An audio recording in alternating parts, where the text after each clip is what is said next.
साहब ये कहाँ का कानून है कि आप बड़े लोगों के लिए तो बड़े बड़े बंगले बनाएं और उन्हीं ज़मीनों पर जो हम जैसे लोग रह रहे हैं, जो अली मोहम्मद गोट, सुमार गोट, अल्लू गोट, बहुत सारे गोट, 45, यही कानून है। इस कानून के खिलाफ जिस तरह खुर्रम ने कहा है हमें उठ के खड़ा होना पड़ेगा, नहीं तो इसी तरह हम भलिया मेट होते जाएंगे। आप देखें हम कहाँ से उठ के, ये शोएब बैठे हैं बिकक हाजी मुरीद गोट के हैं, वहाँ से लेकर अभी धकेलते धकेलते यहाँ तक हम पहुँचे हैं। अब कहाँ जाएंगे हम? इसीलिए अब आपको लड़ना पड़ेगा।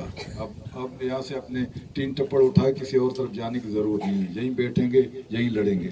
दोस्तों, अवामी मरकज़ पार्टी हमेशा हमारे साथ इस मोमेंट में हरावल दस्ते की तरह रही है। इसके अलावा सिंध सेव कमेटी है, सिंध प्रोग्रेसिव कमेटी है, ये सारे दोस्त जो हैं, GSN मौज, अब्दुल खालिक जो हैं हमारे साथ, ये सारे दोस्त हमारे साथ हैं। इस तरह के तरक्की पसंद और दोस्त जो हैं, कौम परस्त दोस्त हैं, हमारे साथ जुड़े हुए हैं। आपको हिम्मत करने की ज़रूरत है, आप आ जाएं, हमारे साथ जुड़ जाएं। जितने भी यहाँ लोग हैं उन सब से हमारी ये गुजारिश है। अब मैं प्रोग्राम को आगे बढ़ाने के लिए हमारे इंडिजिनस राइट्स अलायंस के एक दोस्त, बहुत सरगर्म दोस्त हैं हमारे, अली मोहम्मद मस्तोई से गुजारिश कि वो आएँ और अपने ख्यालात का इज़हार करें। अली मोहम्मद मस्तोई।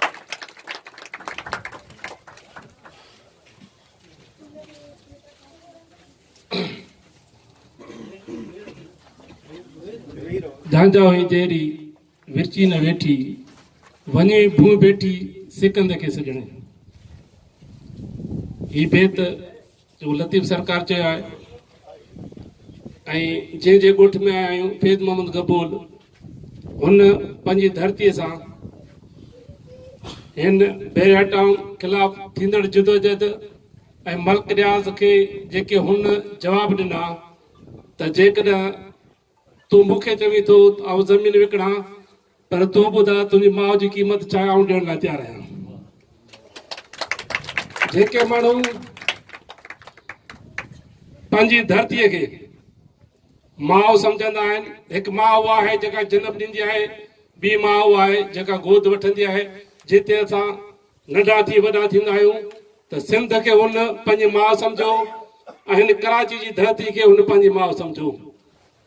ऐं हिकिड़ा उहे माण्हू हुआ जॾहिं इंडिजिनस राइट इलेक्ट थियो, उन वक़्त में असां सां तमामु वॾा माण्हू हुआ, के सरदार हुआ, के MP हुआ, के MLA हुआ। तक़रीबन जॾहिं उन्हनि सभिनी जा मुफ़ाद गॾिया, साॻी पार्टी में सभु शामिल थिया त उहे तक़रीबन असांखां परे थी विया। ऐं वरी बि हिन जेके सभिनी खे अंदाज़ो हो त इंडिजिनस राइट अलायंस ख़तमु थी वेंदो, पर जेका वधंदड़ जदोजहद आहे ऐं जेके माण्हू हक़ जी राह लाइ जदोजहद कंदा आहिनि, उन्हनि जे आवाज़ खे केरु बि दॿाए न सघंदो आहे। उहो मलिक रियाज़ हुजे ऐं उनजो पीउ आसिफ ज़रदारी हुजे या उनजा जेके बि वाठा हिते रहनि था, जेके हिन लोकल माण्हुनि खे सिंध जे माण्हुनि जूं ज़मीनूं विकण लाइ दलाली कनि था, कॾहिं राव अनवार जी सूरत में उनखे दाबा ॾियनि था, कॾहिं चवनि था त असां तव्हांखे हिन ॻोठनि मां लॾाईंदासीं। त हीउ वक़्तु आहे जदोजहद करण जो, हीउ वक़्तु आहे। ही जेका ही वालार थिए थी, इहा वालार ये काने का ही धारी आबादकारी आहे। सिंध खे धारी आबादकारी में धिकियो पियो वञे ऐं सिंध जी ज़मीनूं जेके हुन ते कब्ज़ो कयो पियो वञे ऐं कराची खे बिल्कुलु अलॻि कयो पियो वञे ऐं सिंधी माण्हुनि खां ही धरती खसी पई वञे। दुनिया में जॾहिं बि जे क़ौम खे कब्ज़ो कयो, जे क़ौम जी धरती ते कब्ज़ो कयो था त उनजी गादीअ ते कब्ज़ो कयो था ऐं कराची सिंध जी गादी हलंदा आहे।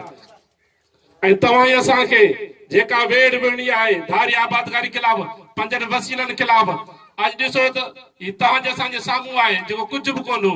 ऐं मौजूदा जेका अदालत आहे उनखे त शर्म हया आहे ई कोन, छो त अॻी अदालत इहो फ़ैसिलो कयो थी जेका पोइ बेच ईंदी उहा इम्प्लीमेंट कराईंदी, उहा उन फैसले ते हलंदी। पर ही मौजूदा जेका आहिनि उनखे त शर्म हया आहे कोन त सॼी दुनिया में अहिड़ो मिसाल ई कोन थो मिले त अदालतूं विकामजी वञनि, अदालतूं खुलियल पैसा वठनि, अदालतूं दलाली जो किरदार अदा कनि। हाणे ईअं आहे त अदालतूं ऐं जज जेके आहिनि उहे ईअं आहिनि जेके रंडी मिसल आहिनि, रंडी खे जॾहिं केरु ख़रीद करणु चाहे, जंहिं वटि जेतिरो पैसो हुजे हुनखे ख़रीद करे सघे थो। ही मौजूदा जे जज ॾींदड़ ऐं सम्झां थो त रंडी जे किरदार खां बदतर आहे, छो त ही कानून कहलाईंदड़ वारा जेके वर्दी वारा आहिनि उहे आहिनि। असांखे सम्झणु खपे ऐं सिंध जे माण्हुनि खे कराची जे माण्हुनि खे पंहिंजनि अमलनि ते पंहिंजी ॿोली लाइ पंहिंजी धरती बचण लाइ जिदोजहद करणु खपे ऐं GMC जे फिकुर ते हलणु खपे। जेसीं ते असां ज़ातियुनि पातियुनि खां अलॻि न थींदासीं। असांखे वेरायो आहे त केरु गबोल आहे केरु कलमती आहे, असां सॼी उमिरि इन्हनि ते विढ़ंदा रहिया आहियूं, पर जेसीं ते असां इहो नथा सम्झूं असां सिंधी आहियूं, हीअ धरती असांजी माउ आहे। गबोल हितां मोटी कोन वेंदो, कलमती हितां मोटी कोन वेंदा, असांजो नस्ल हिते बरंदो। विढ़ंदासीं हिते हिन धरती लाइ। हीअ धरती हूंदी त असांजा नस्ल हूंदा, हीअ धरती हूंदी त असांजो वजूद हूंदो। अचो त हिन धरती बचाइण लाइ मलिक रियाज़, आसिफ ज़रदारी ऐं पीपल्स पार्टी जेका मुकमल तौर ते हिननि जी हामी आहे, असां पंहिंजो हिसाब कयूं त असां उन वक़्तु छा था कयूं। जॾहिं वोटनि जो वक़्तु अचे थो त असां माण्हुनि हिननि वॾेरनि जे चवण ते पंहिंजनि घर वारनि खे ॿ टे मुड़ुस ॾियण लाइ तयारु आहियूं, बुरका पाराए वेठा वोट ॾियारियूं। आहे असांखे कोई शर्म या? आसिफ ज़रदारी खे चयो त पंहिंजी धीअनि खे या हिते जे MPM खे चयो त पंहिंजी नियाणियुनि खे थिए कनि। असां छो था कयूं? छा असां मां क़ौमी गैरत ई ख़तम थी आहे? ज़ाती तौर ते असां वॾा गैरतमंद आहियूं, हिक ॿिए सां विड़ी ॿाहिरि खे मारियूं था, पर असांजे वसीलनि ते कब्ज़ो आहे, ॿोली ते कब्ज़ो आहे, असांजी ज़मीनुनि ते कब्ज़ो आहे। ॻोठनि मां ॻोठ लॾाया था वञनि, असां बिल्कुलु यतीमनि वांगुरु टपट मथे निकिरूं था। ईअं न करियो। विड़ो मुड़ुस थी विढ़ंदो, मरण आहे मरबो। फैज़मंद गबोल मरी वियो, पर तारीख़ में सॼी दुनिया में हुनजो नालो आहे। सॼी दुनिया में फैज़मंद गबोल जो नालो आहे। सॼी दुनिया जी तव्हां मीडिया खोलो था, फैज़मंद गबोल नज़र ईंदो। वो छो त उहो पंहिंजे मौक़िफ़ ते बीठो। ऐं असांखे बि पंहिंजे मौक़िफ़ ते बीहणु खपे, पंहिंजे अमलनि ते बीहणु खपे। हीअ धरती बचंदी त असांजा ॻोठ बचंदा ऐं धारियाबाद खे रोकण लाइ असांखे जिदोजहद करणु खपे। महिरबानी।